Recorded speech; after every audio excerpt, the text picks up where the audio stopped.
Thank you for attending this online launch of the latest report of the Mission Zero Coalition. It comes exactly a year ago this week when the Net Zero Review was officially launched. I stated then in September 2022 that I wanted the Net Zero Review to become the largest engagement exercise on net zero. You may remember, having been the minister that signed net zero into law, I was asked by the then Prime Minister Liz Truss to lead this exercise of whether net zero could be done more efficiently and effectively. And I sought to gather as much evidence as possible with 1,800 written evidence submissions and over 50 evidence roundtables, which I held, speaking to over 1,000 companies and businesses directly. And I'm sure there's many people on this call who participated either in the written evidence or one of those roundtables, and I'm deeply grateful for your time and effort. That level of engagement personally taught me so much, above all, that across the country, and in particular away from Westminster, local and regional economies are sort of just getting on with net zero, recognizing the opportunities it can bring, both for jobs, for growth and regeneration. And after the government response to the Net Zero Review that came out in March this year, I stated that I wish to carry on not just making the economic case for net zero as a benefit, not a cost, and an investment, not a burden, but also to continue that engagement with yourselves. So to do this, I set up the Mission Zero Coalition to build on the recommendations of the report. And you may remember the report set out 129 recommendations for the government in total. Until last week, I think the government was taking forward about 100 of those recommendations. But importantly for me, it also defined 10-year missions in order to deliver what the review termed the 4 C's: the certainty, the clarity, the continuity, and the consistency of policy frameworks that are needed to secure the confidence of business and the private sector to invest. And while the Net Zero Review was considered a fairly lengthy document, to be honest, rather than 340 pages, could have well been over 1,000 pages if full and detailed attention was given to every sector and aspect of society. And I felt that with the 10 missions set across 6 pillars in the report, that I wished to return to each in turn to set out greater detail of how they might be implemented by whoever forms the next government in 2024. After all, the Net Zero Review was independent, and I worked hard to ensure that it was truly cross-party. So the challenge now is to ensure that whoever forms the next government, that net zero not only by 2050, and it's important to say this because it's too easy to kick the can down the road and overpromise and under-deliver it, knowing that as a politician you'll be long gone by 2050, but critically reaching our national determined contribution of 68% emissions reduction by 2030, which will happen under the stewardship of the next government, must be maintained and committed to in detail in the party manifestos next year. So by setting the 10 missions in the Net Zero Review, I'd hope to build a long-term programmatic approach to policy delivery, just like the Climate Change Act, which could be adopted across all parties and help depoliticize climate action. Now, this is increasingly the case in other countries. We can look at Germany's KfW program for retrofit, or the IRA in the USA, where the 45Q tax credit's guaranteed to January 2033. The global net zero race, as I previously termed it, won't just be won by countries that seek to move first, demonstrating climate leadership by committing and sticking to their targets, but those countries that can become stable investment opportunities that will reap the reward of inward investment that has capital ready to be deployed and is looking to spend it in new net zero markets. The 10 missions in the Net Zero Review sought to provide that stable, programmatic approach in areas which I believe we might witness the greatest economic and investment opportunity. Now, one of those was in buildings and energy efficiency. So the Mission Zero Coalition, I mentioned, has been set up, has been formed of several networks. Each has been tasked with taking forwards one of the missions in the review.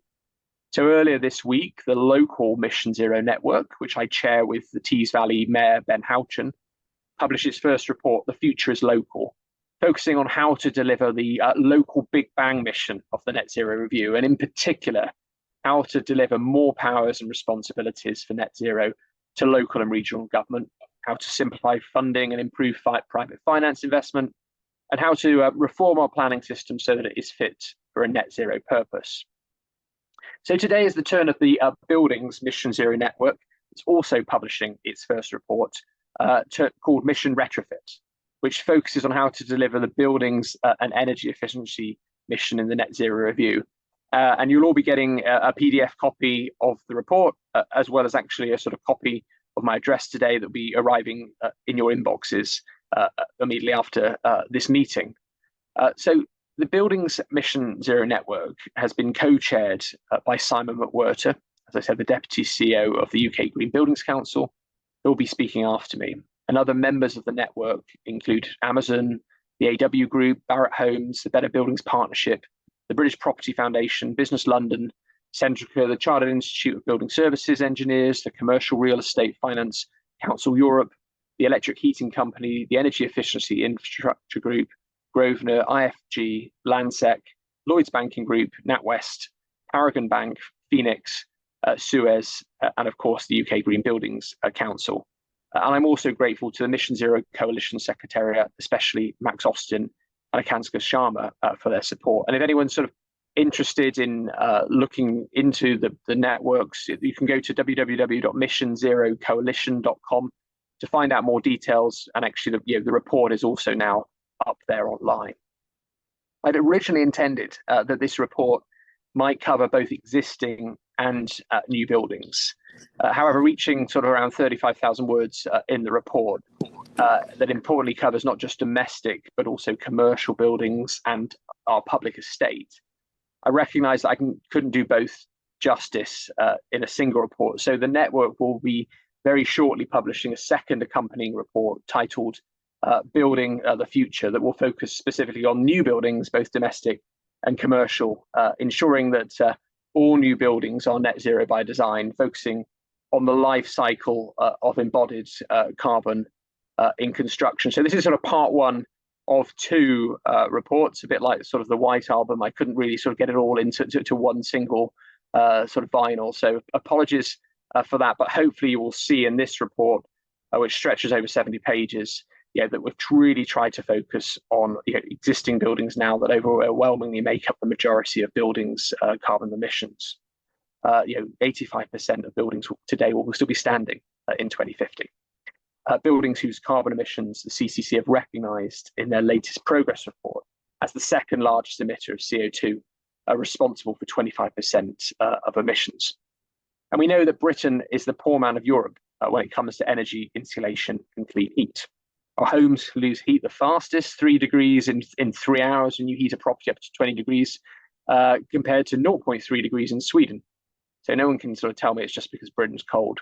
We're at the bottom of the league when it comes to heat pump installation, 21st out of 21, installing just 30,000 heat pumps, and maybe slightly more than that this year, compared to France's 500,000.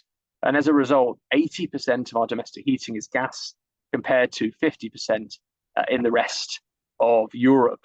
And for myself, the case is so obvious and so overwhelming that retrofit isn't and couldn't and shouldn't never be termed, to borrow a phrase from the Prime Minister last week, expensive insulation. It's the easiest and most effective opportunity we have to reduce our demand for expensive fossil fuels, as a result, which have driven up inflation to double that of many other countries, and saving society the wider costs of poor, drafty houses. I felt that it was important not merely to make recommendations, this review sort of sets out, but like the Mission Zero report, attempt to shape a wider narrative for why we do need a long-term mission-based approach for retrofit. Not just how, which is part of part one, which is why part one of the Mission Retrofit report seeks to highlight the opportunity, the size of the prize, if you like, that retrofit can bring.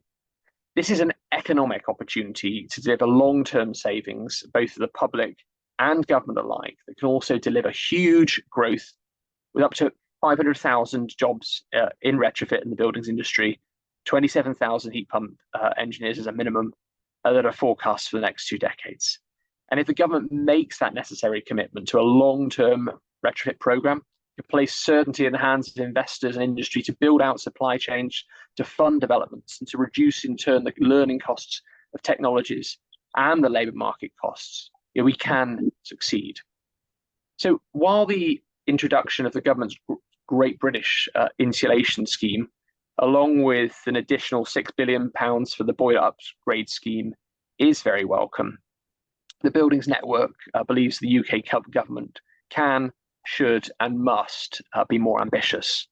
The announcement by the Prime Minister last week to delay certain energy efficiency measures, to delay the implementation of a new gas boiler end date, will very likely have a detrimental impact on the wider retrofit and clean heat sector, both from an investment and a delivery perspective. And while the announcement of the boiler upgrade scheme is to increase grants to 7,500, it's not yet clear to me whether there's any new money to deliver this, whether this will just mean that number of installations at £7,500 will be met from the £6 billion uplift already announced. It's also not clear whether the government remains committed to its 15% energy demand reduction target, given that this was the outcome of the now abolished Energy Efficiency Task Force that was working towards policy recommendations on that basis. And actually, there was probably a tacit understanding that the task force was actually working well beyond a 15% energy demand reduction to bring it closer in line with the government's wider reduction legal commitments. And after all, the CCC has said that if we wanted to hit our 2030 NDC, we really do need an emissions, we need an energy demand reduction of around 24%. The report that was published today, Mission Retrofit, observes that the government is woefully off target when to meet its planned target of heat pumps. Rishi Sunak's talked about we can't will net zero to happen, and no one has ever said that. Everyone has been asking the government to set out in detail, how are they going to meet this target of 600,000 heat pumps that they picked out of the air when we are so far off track. There is no clear detailed strategy or detailed plan for how to deliver the number of cavity wall installations, the number of loft installations or heat pumps that will be needed. These are now all urgent to provide clarity and security to a retrofit and clean heat sector that no longer currently has any certainty on a consistent pathway or messaging from the government. So, by all means, you can talk about we can't will net zero into place, but please, let's have the will and let's set out the certainty and the direction that is not there at the moment.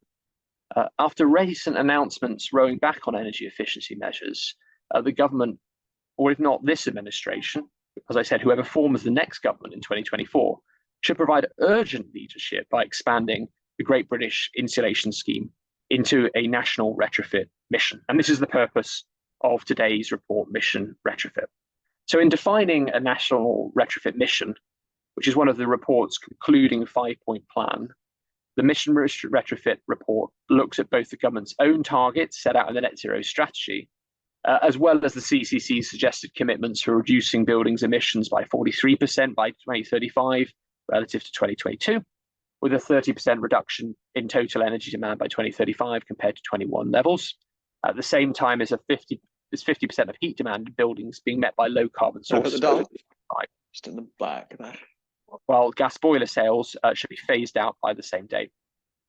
In contrast, the UK Green Buildings Council, I'm sure Simon will touch on this, have also called for stronger commitments, including 97% of homes being retrofitted by 2040, no sale of gas boilers by 2030. The net zero review actually called for 2033, and no gas boilers in operation by 2050, while all 80% of homes to be using heat pumps by 2040. This report has sort of set out a range of options for what the mission could look like.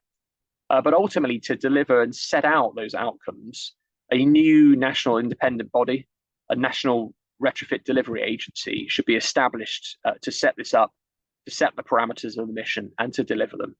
Targets for 2030 or 2035, or even the 600,000 heat pump installation by 2028, need effective delivery plans and roadmaps. And these should be identified through a systems-based operational research focused analysis of where the UK is currently off track and what needs to be delivered immediately to achieve success. The National Retrofit Delivery Agency should be also the lead agency for a national retrofit program, underpinned by a national retrofit strategy that sets out how to deliver the mission.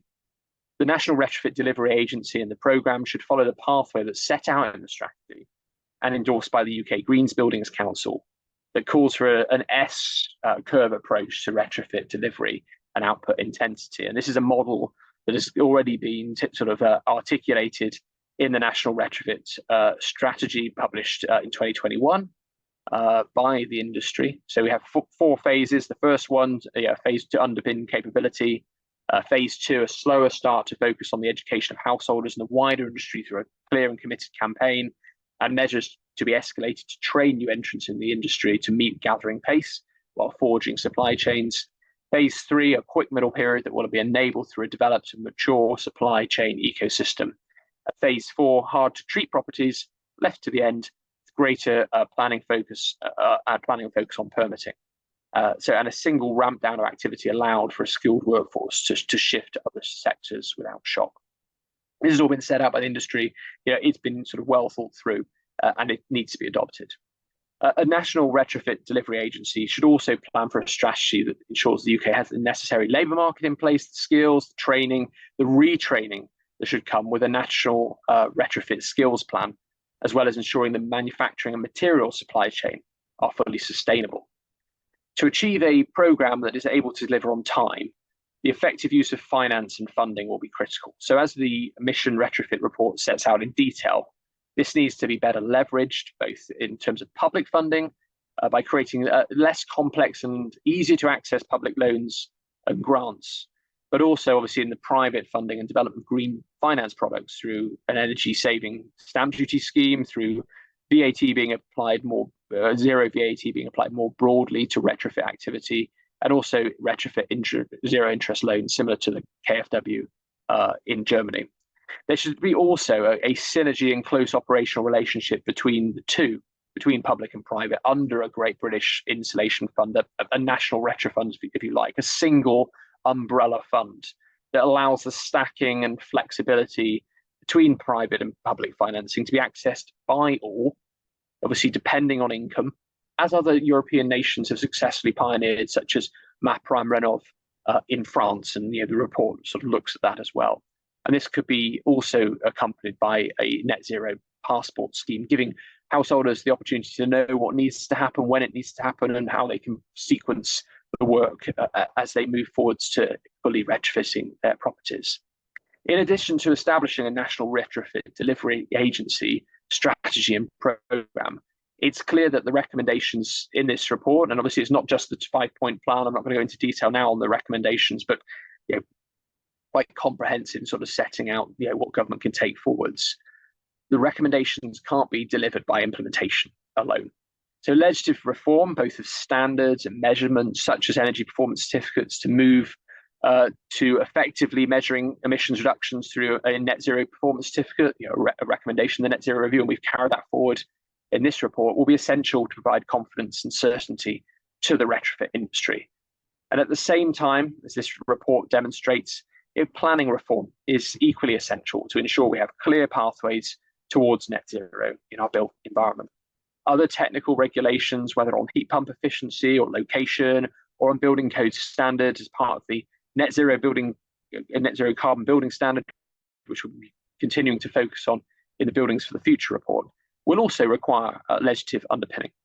So a national retrofit bill that sort of cover all aspects of reform and regulation and legislation that covers buildings should seek both to address the legislative and regulatory requirements set out in this report, but also more widely through sector engagement, utilising the work undertaken by the recently abolished Energy Efficiency Task Force.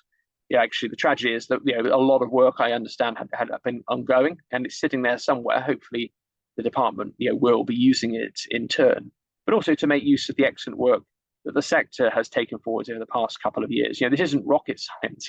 As I said, retrofit doesn't require ingenuity and invention. We have the tools available now to get on with the job. All we need is the will, and all we need is government to step up and show leadership.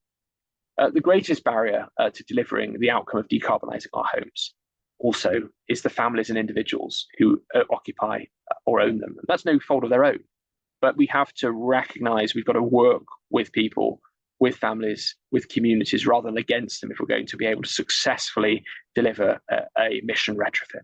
At the heart of the success of a national retrofit mission will be winning people over to change their behaviour, indeed to make the change. And without their willing support, the confidence that retrofit, clean heat and insulation will make their lives better, their bills cheaper and their homes warmer, any mission to achieve that will ultimately fail without that support.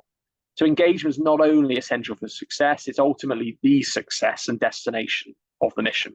And at the heart of any mission-based approach should be the user focus. It's important this is primarily defined as the customer. Industry and government must work closer in partnership to deliver successfully for the needs of the householders and to meet their own concerns over affordability and cost, clarity and quality. And to also slay some of these myths and disinformation around insulation. There obviously are trade-offs, and no one's saying there's not. The Net Zero Review sort of set out a distributional analysis tool of 37 different types of households, recognizing that some will never pay back the costs of insulation. That's where government needs to specifically tailor its intervention. But there are also low-cost solutions to insulation that can begin a process that can demonstrate to individuals the value, rates of return on insulation. The CCC have set out measures that can cost just a couple of £100 and can return well over to find 10 times that rate of return in terms of the savings made on bills. So we shouldn't be framing this, as the Prime Minister has, as expensive insulation. That's the last thing we can do. This is the cheapest form by which we can reduce people's energy bills, put more money in their pockets, and ultimately reduce our gas demand far more than ever opening up a new oil field will do. If we want to find a solution to our energy security challenge for the future, retrofit is it. But we need to ensure that we send that message to people in a way that they have confidence that this can be done and it will not be a cost or a burden. So for this reason, the government or a national retrofit delivery agency should establish a national retrofit advice service, or at least back that to be run by industry, as outlined in the Mission Zero Emission Retrofit Report, to provide the necessary information and data that will deliver the customer need and ensure the greatest customer satisfaction. And with that, ensure we have the quality standards to make sure that people feel they have confidence in the sector themselves. As it retrains towards new forms of clean heat and insulation, this is a great moment for the industry to professionalize and raise standards also. Ultimately, the customer must always come first, placing their needs and hopes for the future of warmer homes. Lower energy bills will be central to the success of a national retrofit programme and delivering Mission Retrofit. Thank you very much. I'm now going to turn to Simon McWhirter, Deputy CEO of the UK Green Buildings Council, to give his remarks. Simon. Thanks very much, Chris. The imperative's incredibly clear from that. Perhaps unsurprisingly, I'll reflect on the impact of last week's activities a bit more, and then sort of talk through a little bit more from UKGBC's perspective, Mission Retrofit's place in helping fight back against that. It's really great to see many of our UKGBC members in the session today, actually. But for any of you that don't know UK Green Building Council very well, we're an industry network with over 700 members in the UK, spread right across the value chain. And our mandate is to push for a radical transformation in the sustainability of the built environment. So a mandate and a mission that sit right at the centre of Mission Retrofit and Chris's wider coalition work. So this Mission Retrofit report is incredibly timely, and due to last week, even more so than when we conceived its original party conference season launch timing. It is very prescient with the benefits of hindsight. I'm going to try not to parrot too much ground that Chris has covered, but it is worth repeating, I think, that we are at a time when we need the policy-making machine for net zero to exude calmness and certainty, predictability and clarity. So these really dramatic policy reversals by government over the last week have been a real clarion call, I think, against complacency for us in the sector. I think even the battle worn among us, and I can see a few of you on the call who've been around this space for quite a long time, have been pretty shocked by the level and rapidity of the rollbacks, from the boiler phase out and energy efficiency improvements being stalled, through the pausing yesterday of biodiversity protection enhancements for new build. And as Chris mentioned, the dissolution of the government's own industry-led energy efficiency task force. I sat on that group and we were looking at a small but powerful set of levers to try and drive real change in energy demand in the country, trying to reduce overall peak demand and looking at how that could have a direct beneficial impact on householder and business bills across the country. Pretty quickly dismissed last week, unfortunately. And it's unclear at present for us how big the chasm is going to be from where the policies around net zero for the built environment need to be and where they will be when the dust settles from this latest moves last week. But regardless of how big that chasm is, the signalling to the market and the country is terrible. And as a consequence, that's sending tremors across industry in terms of their clarity around the delivery of their built environment solutions. And it's causing a real frigidity in the investment confidence in the market, unfortunately. So this is an absolute wake-up call for us at UKGBC and with our members and hopefully the wider sector. And it comes at a frustrating point when we thought everyone was beginning to pull together across government, business and civil society around net zero planning. And we were genuinely demonstrating true global leadership in that space. And that's gone for now. And I think Chris might talk to that a little bit when we break out into dialogue later. And it's fair to say that it's a rare day for me at UKGBC when I read comments from Boris Johnson and the Society of Motor Manufacturers, and their linguistics are straight out of my own playbook. Long-term policy certainty, investment confidence. I know that many and hopefully all of the audience today are very solutions focused on this agenda, and we're all getting on in the net zero drive. You know, we're all shaping technical guidance and standards. We're crafting intelligent green finance products and revenue neutral fiscal levers to stimulate the market. I think I can see EEIG on the call.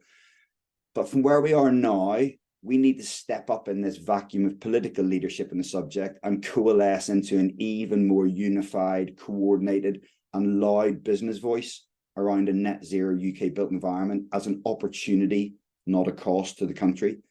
This is a chance for us to attack the climate challenge and cost of living crises simultaneously. And again, as Chris said, while improving comfort and quality in homes and businesses. You know, and there's a £500,000 jobs boon on offer from the housing retrofit programme alone. There's a multitude of benefits from this. So bravery and ambition is what's needed, not political game playing. And I guess I'm not much of a one for business school language, but what we do need to see here is a real paradigm shift, and not as historically seen a paradigm shift in the quality of our ideation and innovation around technical solutions. What we need in this group and in the industry is a real paradigm shift in how we come together and how we come together as a unit to put forward that powerful collective business voice into the political decision-making space. That's what I think we need to really reframe at the moment.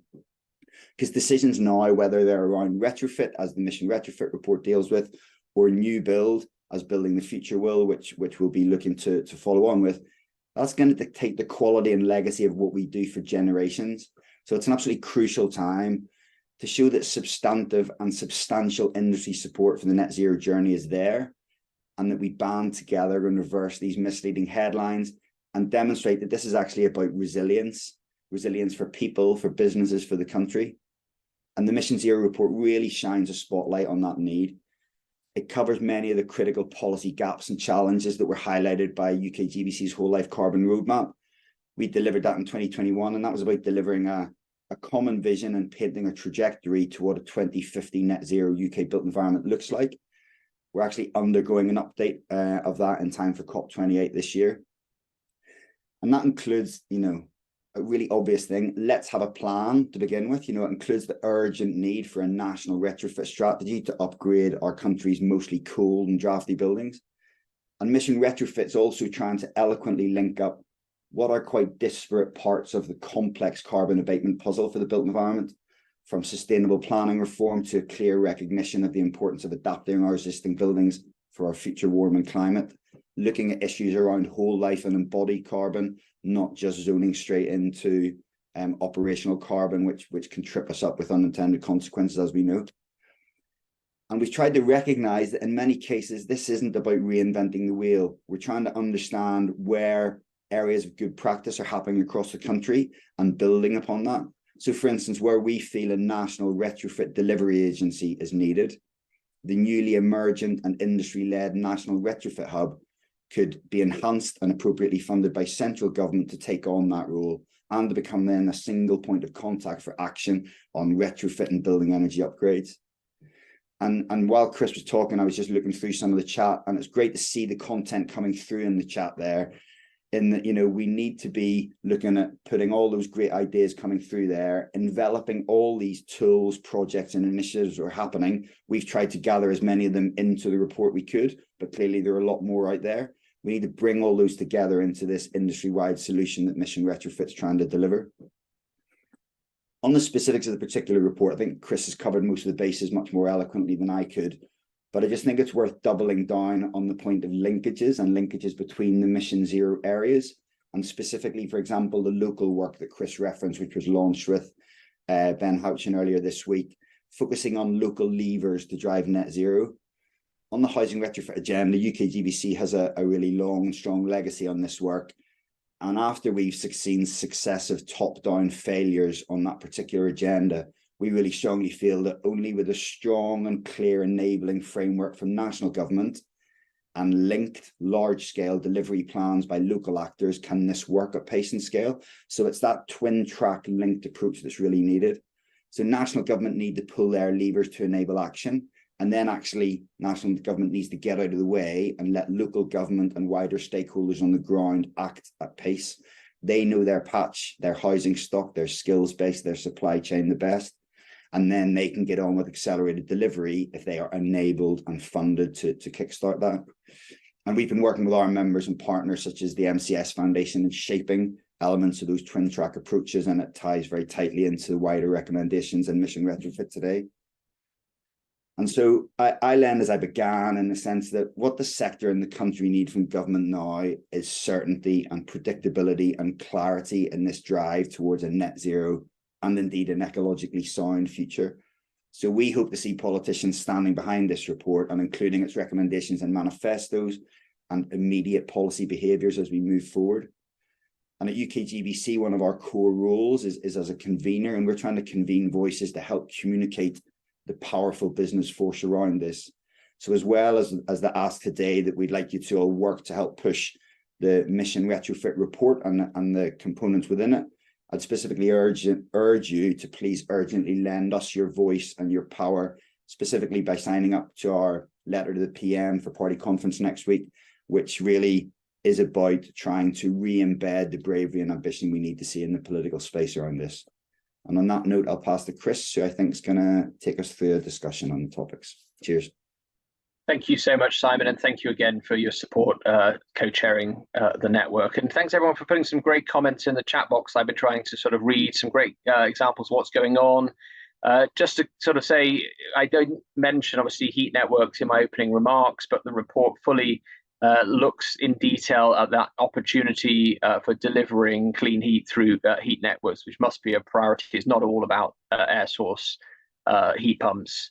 And examples like the Bristol City Leap that's been mentioned, actually, yeah, that is something that we've recommended in the local Mission Zero report that came out on Tuesday as being a template that we could take for the Chancellor should announce net zero city leaps and use that as a model for public-private investment for the future. And as Simon says, you know, when it comes to setting a national retrofit strategy, and we do need to have that programmatic mission-based approach, but delivery at a regional, local level is how we're going to get this done. So looking at what's happened with the pilots in the West Midlands and Manchester combined authorities, once those evaluations have taken place, they should be available to all regional areas as well, giving them money and out of government hands, so it can't be sort of chopped up, and make sure again that long-term program is in the hands of those who know what needs to happen on the ground.